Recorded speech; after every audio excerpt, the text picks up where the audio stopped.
আমাদের কাছে যা আসছে সেই আপডেট বলছে বিজেপি 85টি সিটে এগিয়ে রয়েছে, 77টি সিটে এগিয়ে রয়েছে জেডিইউ, আরজেডি 32টি, এলজেপিআরভি 20টি, সিপিআইএমএল 6টি, কংগ্রেস 5টিতে এগিয়ে রয়েছে, হামস 5টিতে এগিয়ে আছে। অর্থাৎ এখনো পর্যন্ত যা পরিস্থিতি তাতে অনেকটাই এগিয়ে রয়েছে এনডিএ। বিশ্বদা আছে আমার সঙ্গে। বিশ্বদা, এই ভোটের আগে, বিহার ভোটের আগে এমন একটা ইস্যু, যে ইস্যু নিয়ে দেশের বিভিন্ন জায়গা তোলপাড় হয়ে গেল, সব রাজ্যের যারা রাজ্যের প্রধান রয়েছে, শাসক দলের প্রধান রয়েছেন, তারা তাদের মতো করে তাদের বক্তব্য পেশ করতে শুরু করলেন। SIR, special intensive revision. তো আমরা বিহারকে যদি বেশ কয়েকটা ভাগে ভাগ করি, তার মধ্যে একটা অবশ্যই সীমাঞ্চল। বলা হচ্ছে SIR এর সবচেয়ে বেশি নাম যদি বাদ গিয়ে থাকে তাহলে এই সীমাঞ্চল থেকে কতটা প্রভাব পড়লো ভোটে, কি মনে হয়? সীমাঞ্চলে এখনো পর্যন্ত যা অবস্থা তাতে এনডিএ অনেকটা এগিয়ে রয়েছে। বিশ্বদা, দেখো অতনু, আমি আমার শুরুতে অর্থাৎ দিনের শুরুতে যে কথাটা বলেছিলাম, দর্শকরা যারা দেরিতে টিভি খুলেছেন বা দেখেননি সে সময় আমি আর একবার বলছি যে আমরা যদি গোটা বিহারকে মোটামুটিভাবে 5টা ভাগে ভাগ করা হয়। একটা হচ্ছে তিরহুত, একটা হচ্ছে ভোজপুর, একটা হচ্ছে মগধ, একটা হচ্ছে মিথিলাঞ্চল, একটা হচ্ছে সীমাঞ্চল। এই 5টা ভাগের মধ্যে কি ভাষা, ভৌগোলিক অবস্থান, সামাজিক বৈশিষ্ট্য, এগুলো নিয়ে যদি আমার বিহারকে 5টা ভাগে ভাগ করি, তাহলে প্রথম হচ্ছে তিরহুত। তিরহুতে কোন কোন জেলা রয়েছে? তিরহুতে রয়েছে মুজফ্ফরপুর, পূর্ব চম্পারণ, পশ্চিম চম্পারণ, বৈশালী, সীতামারি, শেহর। এই চম্পারণ বিখ্যাত কেন তুমি জানো? 1917 সালে এই চম্পারণে প্রথম সত্যাগ্রহ করেছিলেন মহাত্মা গান্ধী। ইতিহাসে তা চম্পারণ সত্যাগ্রহ নামে পরিচিত। বৈশালী বিখ্যাত কেন? বৈশালী মহাবীরের জন্মস্থান। শুধু তাই নয়, এই বৈশালীতেই তার শেষ বাণী দিয়েছিলেন গৌতম বুদ্ধ। সীতামারির উল্লেখ পুরাণে রয়েছে। সীতামারি বলা হয় এখানেই সীতার জন্ম, এবং এই কারণেই এখানে জানকী মন্দির তৈরি করছে নরেন্দ্র মোদী সরকার প্রায় 900 কোটি টাকা খরচ করে। এই জায়গাটা মোটামুটিভাবে এনডিএর গড় বলে আমরা জানতাম। এটা এনডিএর এলাকা তিরহুত। সেকেন্ড আমি যদি আসি মিথিলাঞ্চল। মিথিলাঞ্চলের মধ্যে কি আছে? মধুবনী, দারভাঙ্গা, সমস্তিপুর শহর, সুপল। এই যে ম্যাপে দেখো ওপরের দিকে রয়েছে, একদম নেপাল সীমান্ত এলাকা। এই এলাকাও এনডিএর গড়, কিন্তু 2024-এ লোকসভা ভোটে মহাজোটকে টেক্কা দিয়েছিল এনডিএ। এই তিরহুত আর মিথিলাঞ্চল, এই দুটো জায়গা নিয়ে, হ্যাঁ চলে আসুন, স্টুডিওতে আসছে না, চলে আসুন, কোনো শুনেন, চলে আসুন। হ্যাঁ, তিরহুত এবং এই মিথিলাঞ্চল নিয়ে মোটামুটিভাবে 80টা বিধানসভা আসন রয়েছে। তুমি যে কথাটা আমাকে বললে, যে জায়গাটা আসছি সীমাঞ্চল, সীমাঞ্চলে আসার আগে আমি দুটো অঞ্চল আরও আলোচনা করে নিই। একটা মগধে কি আছে? গয়া, নওয়াদা, ঔরঙ্গাবাদ, জাহানাবাদ, আরওয়াল। এই মগধ ডিভিশনের মধ্যে পাটনা পড়ছে। এই SIR এর পরে এই এলাকাতে সব থেকে বেশি ভোটার বৃদ্ধি পেয়েছে এই মগধ এলাকাতে। তারপর হচ্ছে ভোজপুর। ভোজপুরে কি ভোজপুর, বক্সার এবং আশপাশের জেলাগুলো রয়েছে। এখানে মহাজোট ভালো ফল করেছিল। আর একটা বড় কারণ, এই ভোজপুর অঞ্চলে লেফটের অর্থাৎ CPIML, CPIর একটা বড় প্রভাব রয়েছে। আমি আসছি সীমাঞ্চল, যে এলাকাটা তুমি আলোচনা করছিলে। সীমাঞ্চল এলাকা কোন জায়গাটায়? আরারিয়া, কিষানগঞ্জ, পূর্ণিয়া, কাটিহার। এই এলাকাটা হচ্ছে পশ্চিমবঙ্গের বর্ডার এবং নেপাল এবং বাংলাদেশ সীমান্ত খুব কাছাকাছি। এটা খুব ইম্পর্টেন্ট এই কারণে, এই 4টে জেলাতে 50%-এর ওপর মুসলিম ভোটার রয়েছে, এবং এবারের SIR এর পর সব থেকে বেশি ভোট কাটা গেছে এই এলাকাতেই। এবারে আমরা দেখছি এই এলাকাতে ব্যাপক ভালো ফল করছে এনডিএ। তার কারণটা কি? গতবারও এই এলাকা থেকে ওএসি দাঁড়িয়ে মাইনরিটি ভোট কেটে ফাঁক করে দিয়েছিলেন। এবারেও কিন্তু ওএসি তার ঠিক সেই ট্র্যাডিশন বজায় রেখেছেন। ওএসিও কিন্তু প্রচুর ভোট পাচ্ছেন এবং সিটও পাচ্ছেন ওএসি। এবং আমার নিজের ধারণা এই এলাকাতে প্রশান্ত কিশোরের জনসুরাজ পার্টিও হয়তো কিছুটা ভোট কেটেছে। এখনো পর্যন্ত 2% বেশি ভোট মাইনরিটি ভোট এখানে একটা বড় ফ্যাক্টর, এবং মাইনরিটি ভোট কেটে ওএসি কিন্তু বহু আমরা যদি দেখি গতবার যে আরারিয়া, পূর্ণিয়া, কাটিহারে 12টি আসন বিজেপি জিতেছিল এই ভোট কাটাকাটির ফলে। এবার হয়তো এই ভোট কাটাকাটির ফলে আরও বেশি আসন বিজেপি জিতছে বা জিততে চলেছে। তার কারণ এই 24টার মধ্যে 5টা আসন গতবার আরজেডি জিতেছিল, যে এই আসাউদ্দিন ওসি জিতেছিল এই অঞ্চলে। পরবর্তীকালে অবশ্য 4টে বিধায়ক আরজেডিতে চলে যায়, কিন্তু ওসি জিতেছিল।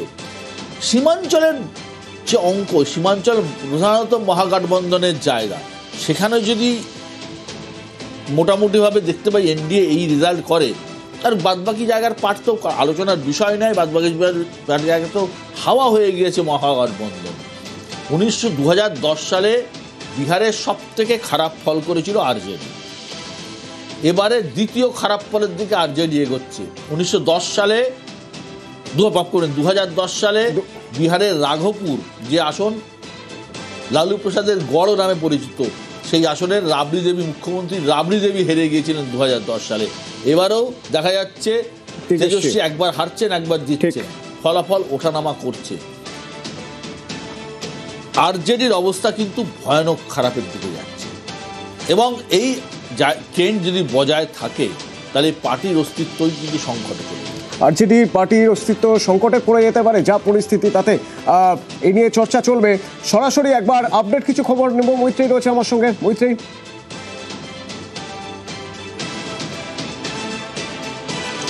দেখো, এই মুহূর্তে আমরা বিজেপি সদর দপ্তরে রয়েছি, এবং বিজেপি সদর দপ্তরে কিন্তু কার্যত যারা নেতা মন্ত্রীরা রয়েছে তাদের আনাগোনা, এবং যারা শীর্ষ নেতা কর্মী তাদের আনাগোনা শুরু হয়েছে, যদিও বেশ কিছুটা নিয়ন্ত্রণে। তার কারণ দিল্লির যে আবহ রয়েছে এই মুহূর্তে দাঁড়িয়ে, সিকিউরিটি অ্যালার্ট রয়েছে এবং রেড অ্যালার্ট জারি রয়েছে দিল্লি জুড়ে। ফলে সেই জায়গায় দাঁড়িয়ে কিছুটা হলেও যতটা উচ্ছ্বাস আশা করা গিয়েছিল ততটা উচ্ছ্বাস হয়তো অন গ্রাউন্ডে দেখা যাচ্ছে না। কিন্তু আমরা একাধিক শীর্ষস্থানীয় নেতৃত্বের সঙ্গে কথা বলছিলাম, তারা প্রত্যেকেই যেটা জানাচ্ছেন যে এই জয় কোথাও একটা গিয়ে তাদের সরকারের জয়, এবং তার সঙ্গে সঙ্গেই তারা কিন্তু এবার উল্লেখ করতে শুরু করছেন বাংলার ভোটের কথাও। কারণ আর কয়েক মাসের অপেক্ষা, এবং তারপরেই কিন্তু পশ্চিমবঙ্গের বিধানসভা ভোট, এবং তারা এই জয়ের উপর ভর করেই বাংলার ভোটের দিকেও তাকাতে চাইছেন তারা। এবং আমি একবার আমার ক্যামেরা পার্সনকে বলবো একটু ঘুরিয়ে দেখাতে, যে একে একে বিজেপি সমস্ত কর্মীরা, যারা নেতারা রয়েছেন, তারা বাইরের দিকে এসেছেন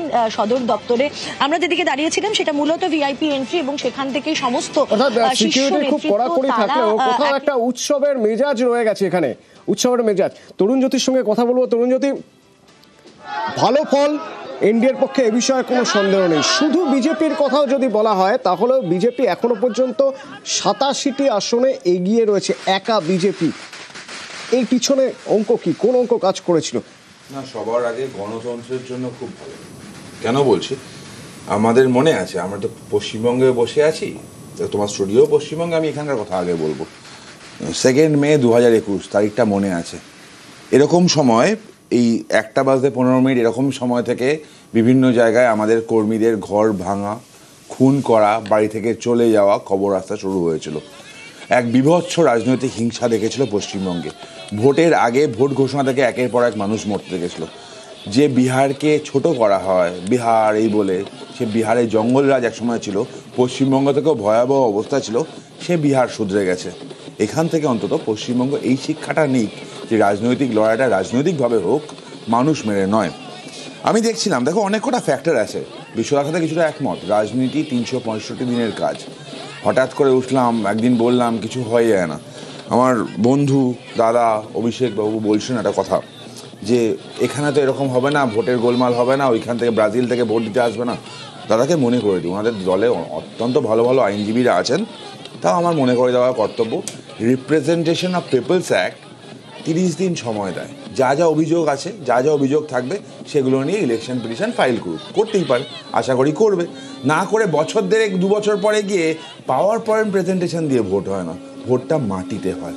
1 সেপ্টেম্বর 2025 ভোট অধিকার যাত্রা নাকি নাম দিল রাহুল গান্ধীর একটা, সেই যাত্রা রাহুল গান্ধীকে লাস্ট দেখা গেছিলো। তারপর ভোট হওয়ার পর লাস্ট ফেজে দেখা গেলো 60 দিন রাহুল গান্ধী হাওয়া। ধন্যবাদ অভিষেক দা এবং কংগ্রেসের অন্যান্য যারা আছেন, তারা আজকে তো মিডিয়ার সামনে আছে। আমার প্রশ্ন হচ্ছে বান্টি বাবলি কোথায়? রাহুল গান্ধী এবং তার দিদি না বোন প্রিয়াঙ্কা গান্ধী কোথায়? তারা তো দেশেই নেই, কোথায় চলে গেছে? মানুষের পাশে থাকে না কেন? এদেরকে মানুষ ভোট দেবে কেন? আর মানুষ ভোলেনি, বিহারকে মানুষ ভোলেনি।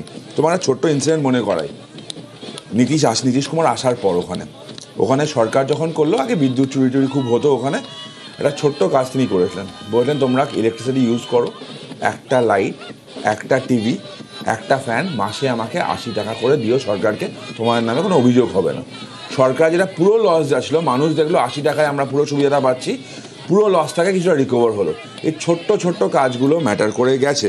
তুমি হিসাব করে দেখো না, আজকে যে কটা ভোটে সিটে বিজেপি, জেডিইউ এবং চিরাগ পাসওয়ান এরা লড়েছে, হিসাব করে দেখলে বিজেপির স্ট্রাইক রেট এটা 84%, জেডিইউরও কাছাকাছি, চিরাগ পাসওয়ান ইজ 82%। তরুণ যদি 89টি সিটে এগিয়ে রয়েছে বিজেপি আর জেডিইউ 79টি সিটে, এরকম একটা জায়গায় দাঁড়িয়ে যদি একক সংখ্যাগরিষ্ঠতা পেয়েও যায় বিজেপি, তারপরেও জোট শরিক হিসেবে নীতিশ কুমারকে ভোটটা লড়া হলো জোট হিসাবে 101 বাদ বাকিগুলো জোট শরিকরা পেয়েছিল, জোট হিসাবেই তো লড়া হয়েছিল। ইনফ্যাক্ট লাস্ট বার যখন ওখানে বিজেপি সরকার নীতিশবাবু বেরিয়ে গেলেন, বিজেপি তো ভাঙেনি, এবারও সে একেবার একটা মিস অ্যাডভেঞ্চার করেছিলেন। আশা করি এইবার মিস অ্যাডভেঞ্চারটা হবে না, কারণ মিস অ্যাডভেঞ্চার করার মতো জায়গায় কেউ নেই। পরিষ্কার হিসাব দেখো, হিসাব খাতা পরিষ্কার হয়ে গেছে, রাস্তা পরিষ্কার হয়ে গেছে। 2024 মানে অঙ্গ বঙ্গ কলিঙ্গ বলা হয় না, অঙ্গ বঙ্গ কলিঙ্গ, 2024 কলিঙ্গ হয়েছে, 2025 অঙ্গ হয়েছে, 26 বঙ্গ। মানে পরিষ্কার স্লোগান, এবার বাংলা সামলা। বিহারের এক অঙ্ক, বাংলার অঙ্ক আর এক। কিসের অঙ্ক? মনে হয় যে বিহারের এই ফল, সেই ফল একটা বিপুল উৎসাহ যোগাবে এখানে বিজেপি কর্মী সমর্থকদের। তুমি অঙ্কটা সিম্পল হিসাব করো, অঙ্কটা কি অঙ্ক? খুব সোজা অঙ্ক তো। মানুষ কি চায়? ভয়ের রাজনীতি চায় কি? ধরো তোমার রাজনৈতিক মতবাদ অন্য কিছু হতে পারে, এখানে যারা বসে আছে রাজনৈতিক মতবাদ অন্য কিছু হতে পারে, লড়াইটা হবে আদর্শের। আমি একজন আরেকজনের বন্দুক নিয়ে ছুটবো নাকি? পেটও মারবো কারোর বাড়িতে? এটা রাজনীতি হতে পারে কোনো জায়গায়? এই পজিশনের, এই সিচুয়েশনের চেঞ্জ দরকার। পশ্চিমবঙ্গ হিংসার রাজনীতি 34 দেখেছে, তারপর 14 দেখছে। 48 বছরের জ্বালায় জ্বলছে পশ্চিমবঙ্গ, সেখান থেকে উদ্ধার দরকার। মানুষ মেরে রাজনীতি হতে পারে না, রাজনীতি মানুষের স্বার্থে, সেটাই প্রমাণ করছে। বিহারের জঙ্গল রাজকে মানুষ ছুড়ে ফেলেছে, পশ্চিমবঙ্গের জঙ্গল রাজকেও মানুষ ছুড়ে ফেলবে। চন্দনদার সঙ্গে কথা বলবো, রুটি কাপড়া মাখানের কথা বলেন আপনারা, এই রুটি কাপড়া মাখানের কথা আপনারাও বলেছেন, এই রুটি কাপড়া মাখানের কথা জনসুরাজ পার্টিও বলেছে। জনসুরাজ পার্টির এখনো পর্যন্ত কোনো নাম নিশান খুঁজে পাওয়া যাচ্ছে না, এবং দেখা যাচ্ছে যে যাদের আপনারা বলছেন তোষণের রাজনীতি করছে, যারা আপনারা বলছেন যে তারা জাতপাতের অঙ্ক করে ভোট করছে, তাদেরকেই আবার নতুন করে ভোট দিচ্ছে, এবং বিজেপি বিপুল ভোটে এখনো পর্যন্ত এগিয়ে রয়েছে। দেখুন, রুটি কাপড়া মাকান বাদ দিয়ে তো মানুষের জীবন নয়, এটা ঠিক কথা যে সেই রুটি কাপড়া মাকানকে কিভাবে মানুষের সামনে নিয়ে যেতে হবে সেই প্রশ্নে আমাদের সকলের আরও ভাবনা চিন্তা করার দরকার আছে, এবং বিজেপির থেকে এটা শেখার আছে যে নিজের যে হিডেন এজেন্ডা, নিজের গোপন করা হিডেন এজেন্ডাকে কি করে মানুষের সামনে, মানুষের এজেন্ডায় প্লেস করে দিতে হয়। তা না হলে দেশের প্রধানমন্ত্রী, স্বরাষ্ট্রমন্ত্রী থেকে বিজেপির লোয়ার লেভেলের পাটনা শহরের কার্যকর্তা পর্যন্ত ঘুষপেটি করে গোটা 4টে মাস কাটিয়ে দিলেন। আর আজকে তরুণজ্যোতি তিওয়ারি একবারও বললেন না পাকিস্তান থেকে কারা কারা বিহারে এসেছিল, বা বাংলাদেশ থেকে কারা কারা বিহারে এসে বা বিহারের জনসংখ্যার পরিবর্তন করে দিয়েছিল। বিশ্বদা যে সীমাঞ্চলের কথা বললেন, ওই সীমাঞ্চলের পরীক্ষাগার থেকেই তো পরীক্ষা শুরু হয়েছিল, এবং বিজেপি সেটা শুরু করেছিল যে পার্টিশন করো, দুভাগে ভাগ করো, একদিকে বিজেপির ভোটার আর অন্যদিকে বিজেপি বিরোধীর ভোটার। তাহলে বিজেপি বিরোধীর ভোটারের জায়গায় মিমকে ঢুকিয়ে, পিকেকে ঢুকিয়ে, যে কোনোভাবে হোক যারা সরকারের ওপর রেগে আছে তাদের ভোটটা জাতপাতের ভিত্তিতে ভাগ করে নিজেদের দিকে নিয়ে এসো। সেই পরীক্ষাঘাত থেকে তারা সফল হয়েছে। ফলে সোশ্যাল ইঞ্জিনিয়ারিং করার ক্ষেত্রে নিশ্চিতভাবে আরএসএস নাগপুরের হেডকোয়ার্টার থেকে বসে ঠিক যেভাবে সোশ্যাল ইঞ্জিনিয়ারিং এক একটি রাজ্য ধরে সেখানে কাকে আগে থেকে প্লাগ করতে হবে, নিয়ে আসতে হবে, তাকে যে কোনোভাবে হোক, দল ভাঙিয়ে হোক, যে কোনোভাবে নিয়ে আসবে। পশ্চিমবাংলা আগামী দিনে ইলেকশনে তো দেখতেই পাবো, মুকুল রায়ের সবেমাত্র খারিজ হয়েছে। এতদিন ধরে পশ্চিমবঙ্গ বিধানসভায় যিনি স্পিকার ছিলেন তিনি না বলছিলেন। ঠিক একই রকমভাবে দিল্লিতে ওম বিড়লা, তিনিও চিনতে পারেননি শিশিরবাবুকে, তাকে চিনতেই পারছিলেন না। ফলে এগুলো সবটা একটা সুন্দর পরিকল্পনা, যেটা বিশ্ববাবু বলছেন একদম 100% একমত আমি। এই সুন্দর পরিকল্পনাটা নাগপুরের যে বাড়িতে বসে হয় সেই বাড়ির মতো এবিলিটি এখনো অনেকের তৈরি হয়নি, এটা আমি মেনে নিচ্ছি। কিন্তু তার মানে এই নয় যে আজকে যা যা ভালো ভালো কথা বলবে সব মেনে নিতে হবে। আপনি বলুন বিজেপিকে বিহার এবং অন্ধ্রপ্রদেশ দুটো ক্র্যাচ নিয়ে চলতে হয় কি হয় না? দুটো ক্র্যাচ নিয়ে চলতে হয় বলে হাজার হাজার কোটি টাকা স্পেশাল প্যাকেজ অন্য রাজ্য, যারা অন্য বিরোধী যেখানে আছে সেই রাজ্যগুলো পায় না। তার মধ্যে পশ্চিমবাংলা থাকতে পারে, আমার বলতে কোনো অসুবিধা নেই। কিন্তু কেরালা তার মধ্যে আছে, কেরালাও থাকতে পারে, তাতেও আমার বলতে অসুবিধা নেই। কিন্তু স্পেশাল প্যাকেজগুলো তারা পায়, অন্য রাজ্যগুলো পায় না। এক। দুই, যে সেখানে আদানি একটা শিল্প গোষ্ঠীকে নিয়ে সেখানে 1200 একর জমি দিয়ে দেওয়া হয়। এটাই বলেন যে স্পেশাল প্যাকেজের কথা আপনি যে বলছেন, তারা তো এটাই বলেন যে ডাবল ইঞ্জিন সরকার হলে তবে সুবিধা হবে, সেই জন্য ডাবল ইঞ্জিন সরকারের কথা বলেই তো তারা ভোট চান। হ্যাঁ, তো ডাবল ইঞ্জিনের তো সুবিধা হয়েছে, ডাবল ইঞ্জিনের সুবিধা হয়েছে। খুব সংক্ষেপে আপনি বলুন না, তো আদানি বলছেন, তো একটু জানেন না, পিনারাই বিজয়নকে বোঝান না কি বোঝান? আদানি ওখানে যে পোর্টটা করছে কে দিয়েছে? কোর্ট থেকে করে এনেছে। সেকেন্ড হচ্ছে 1925-এ রাষ্ট্রীয় স্বয়ংসেবক সংঘের প্রতিষ্ঠা হয়েছিল। 1925-এ আরেকটা রাজনৈতিক দল এখানকার ইতিহাসে দেখা গেল, তার নাম সিপিআই। দুটো তো একসাথেই পথ চলা শুরু করলো। আরএসএস রাজনীতি করে না, দাদারা এত বড় বড় ডায়লগ, বিদগ্ধ লোক, তারা আরএসএস রাজনীতি করে না, তারা বোঝাতে পারে না কেন? সব জায়গায় শূন্য শূন্য শূন্য, আর্যভট্ট শূন্য অবিচার করলে তো মনে হয় সিপিএমকে দিয়ে দিয়েছে। আমার সঙ্গে রাজনৈতিক বিশ্লেষক অনির্বাণ বন্দ্যোপাধ্যায় রয়েছেন, আমি অনির্বাণের সঙ্গে কথা বলবো। তবে তার আগে একবার বিহারের গ্রাউন্ড জিরো ছবিটা দেখে নেওয়া যাক। ये बहुत बड़ी जीत है, सुशासन की जीत है, बिहार की जनताओं की जीत है, माताओं बहनों महिलाओं की जीत है। बहुत ही खुश है 2025 से 30 फिर से नीतीश कुमार। ये पहले से पता था कि नीतीश कुमार के 20 साल के कार्यकाल में जो डेवलपमेंट हुआ है उस पे बिहार की जनता मोहर लगाएगी, उसने मोहर लगाई। वो पूरे पूर्ण बहुमत से नीतीश कुमार बिहार को आगे नरक से तो स्वर्ग में लाके खड़ा कर दिया। ये बहुत बड़ी उपलब्धि है। हर घर में आज होली और दीपावली मनेगी। बिहार की विकास की जो रफ्तार थी उसी का प्रचंड बहुमत का परिणाम हम लोग सुखद देख रहे हैं। पूरा जनता देख रही है, पूरे बिहार की जनता देख रही है।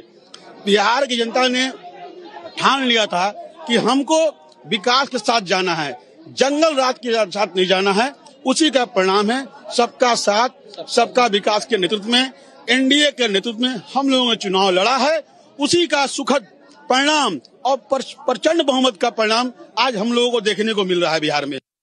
बोला तो बिहार सुनी पवन के पुकार, बम्फर जीत होई, जोरी मोदी या नीतीश जी के हिट होई, जोरी मोदी या नीतीश जी के हिट हो, फिर से एनडीए सरकार। बिहारी है जी, अरे बहुत संस्कारी है जी, अरे मिट्टी को सोना करने वाले हम बिहारी हैं जी, और आरजेडी को हराने वाले भाजपा के हम बिहारी हैं जी। अरे हाँ, हम बिहारी हैं जी। বিহারের পর এরপর যে রাজ্যগুলোয় ভোট আছে তার মধ্যে প্রথমেই নাম আসবে পশ্চিমবঙ্গের, আমাদের রাজ্যের বিহারের ভোটে যে ফলাফল এখনো পর্যন্ত দেখা যাচ্ছে, যেভাবে বিজেপি এতটা এগিয়ে গেছে, এনডিএর এত ভালো ফল, প্রভাব পড়বে আমাদের রাজ্যে। বিশ্বদা জানতে চাইব। দেখো, আমি দুটো জিনিস বলে শেষ করব। সেটা হচ্ছে, এক, যে বিহার দুটো শিক্ষা দিয়ে গেল। শিক্ষা নম্বর এক কি, হিন্দি বলয়ের যতগুলো রাজ্য আছে সব কটা রাজ্যে বিজেপি ক্ষমতায় এসেছে, সব কটা রাজ্যে এক্সেপ্ট বিহার। আজ পর্যন্ত বিজেপি একা বিহারে কোনোদিন ক্ষমতায় আসেনি। এক। এবারের শিক্ষা হচ্ছে বিজেপি কিন্তু বিহারের ক্ষমতার খুব কাছাকাছি পৌঁছে গেছে, এখনো একা হয়তো পাচ্ছে না, কিন্তু ক্ষমতার খুব কাছাকাছি পৌঁছে গেছে। 2, বিহার রাজনীতির একটা নতুন মোড় তৈরি হতে চলেছে। আজকের যে শো, আগামী 5 বছর পর আমরা কোথায় থাকবো কেউ জানি না, কিন্তু আমরা যেখানেই থাকি না কেন আমি যে কথাগুলো বলছি সেটা নিশ্চিতভাবে মনে থাকবে। তার কারণ বিহারে লালু জমানার অবসান ঘটে গেছে অনেক আগেই, জর্জ ফার্নান্ডেজ নেই, নীতিশ কুমারের শেষ টার্ম চলছে এবং শেষ টার্ম পুরো তিনি কমপ্লিট করতে পারবেন কিনা আমার সন্দেহ আছে। নীতিশ কুমার হয়তো মুখ্যমন্ত্রী এবারে হবেন, 1 বছর তাকে মুখ্যমন্ত্রীর কুর্সিতে রাখবে বিজেপি, তারপর সম্রাট চৌধুরী, চিরাগ পাসওয়ানের মতো নতুন পিছলে বর্গের নেতাদের সামনে এগিয়ে নিয়ে এসে বিজেপি ওখানে সরকার তৈরি করবে। নীতিশ কুমার হয়তো পুরো টার্মের মুখ্যমন্ত্রী হবেন না। একমাত্র নীতিশ কুমার, যিনি 10মবারের জন্য ইতিহাসে 10মবারের জন্য মুখ্যমন্ত্রীর শপথ ভারতবর্ষে কেউ নেয়নি, তিনি 10মবারের জন্য শপথ নিতে হবে। কিন্তু পুরো টার্ম কমপ্লিট করতে পারবেন কিনা আমার খুব সন্দেহ আছে, তিনি পারবেন না। আমি নিশ্চিতভাবে মনে হয় তিনি পুরো টার্ম থাকবেন না। এবার প্রশ্ন হচ্ছে বাংলার ক্ষেত্রে, বিহারের ক্ষেত্রে যেটা প্রযোজ্য, বাংলার ক্ষেত্রে একই জিনিস প্রযোজ্য। শুধুমাত্র ড্রয়িং রুম পলিটিক্স করে কোনো রাজনীতি হয় না। বিহারের ক্ষেত্রে লালু প্রসাদ যাদবের ছেলে তেজস্বী যাদব ভেবেছিলেন যে আরজেডির নামেই তিনি ভোটে জিতে যাবেন। রাহুল গান্ধী ভেবেছিলেন যে 20 বছর একটা লোক মুখ্যমন্ত্রী আছে, তার বিরুদ্ধে কথা বললেই জিতে যাবেন। রাহুল গান্ধী ওখানে অত বড় একটা ভোটার অধিকার যাত্রা করলেন, তার ফলাফল আমরা দেখতে পাচ্ছি। শেষ লগ্নের প্রচারে এসে পুকুরে ঝাঁপ দিয়ে মাছ ধরলেন, তার চিত্র আমরা দেখতে পাচ্ছি। গিমিক দিয়ে পলিটিক্স হবে না। বিজেপি এমন একটা দল, যেদিন তারা ভোটে হারুক বা জিতুক তার পরের দিন থেকে পরের নির্বাচনের প্রস্তুতি শুরু করে দেয়। বিজেপিকে রুখতে গেলে, বিজেপির সাথে লড়াই করতে গেলে তাদের ভাষায় কথা বলতে হবে, তাদের মতো করে লড়তে হবে, যেটা কিন্তু পশ্চিমবঙ্গে গোটা ভারতবর্ষে তৃণমূল কংগ্রেস লড়ে। কারণ তৃণমূলের সংগঠন যে আছে সেটার সামনে কিন্তু বিজেপি এখানে নস্যি বলতে গেলেই চলে। এসআইআরের যে প্রভাব আমরা দেখতে পাচ্ছি, এসআইআর যে অবস্থা আমরা দেখতে পাচ্ছি, এখানে বিএলএ যাদের দেখতে পাচ্ছি, সে বিএলএ দেওয়ার মানে যেখানে স্ট্রেংথ নেই, সেখানে তৃণমূলের মতো একটা দলের সাথে লড়তে গেলে কিন্তু অনেক হিসেব নিকেশ করতে হবে। 1, 2 রকম বিষয় হচ্ছে যে বিহারে যেটা হয়েছে, নীতিশ কুমার পুরোপুরি সুস্থ বলে আমার মনে হয় না। নীতিশ কুমার, অনেকেই বলে নীতিশ কুমার বেশ অসুস্থ, তার অ্যালজাইমার হয়েছে, কেউ কেউ বলেন, কেউ কেউ বলেন ডিমেনশিয়া হয়েছে, কি হয়েছে আমি জানি না। কিন্তু নীতিশ কুমার একটা ফেস, যে মুখকে সামনে রেখে বিজেপি নির্বাচনে লড়েছে। সম্রাট চৌধুরী, সুশীল মোদী মারা যাওয়ার পরে বিহারে বিজেপির কোনো ফেস নেই। সম্রাট চৌধুরী এখনও অতটা পরিণত নন। সম্রাট চৌধুরী একসময় আরজেডি করতেন, একসময় জেডিইউ করতেন, এখন তিনি বিজেপিতে এসে ভিড়েছেন। সম্রাট চৌধুরী পিছড়ে বর্গের নেতা, কিন্তু এখনও নীতিশ কুমারের সমকক্ষ হয়ে ওঠেননি। আর তেজস্বী যাদবের মতো নেতা নীতিশের ধারে ভারে যে নীতিশের অনেক পেছনে, সেটা বিহার প্রমাণ করে দিয়েছে। ঠিক পশ্চিমবঙ্গের ক্ষেত্রেও তাই। উল্টো দিকে কে থাকবেন সেটাও একটা বড় বিষয়। সেই মমতা বন্দ্যোপাধ্যায়ের উল্টো দিকে থাকার মতো নেতা কিন্তু বিজেপি এখনও তৈরি করতে পারেনি। দিল্লি, বম্বে, বিহার থেকে প্রচুর নেতা এসে ভাষণ দিতে পারবেন, সব করতে পারবেন, কিন্তু বাংলায় দাঁড়িয়ে মমতা বন্দ্যোপাধ্যায়ের সমকক্ষ নেতা যদি না থাকেন, তাহলে কিন্তু লড়াই অনেকটাই কঠিন বলে আমার অন্তত মনে হয়। Thank you Biswanath. একটা ছোট্ট বিজ্ঞাপন বিরতি, আপডেট গ্রাউন্ড জিরো থেকে থাকবে। তার সঙ্গে আমার সঙ্গে রাজনৈতিক বিশ্লেষকরা রয়েছেন, বিভিন্ন রাজনৈতিক দলের প্রতিনিধি। কথা হবে আলোচনা, তর্ক।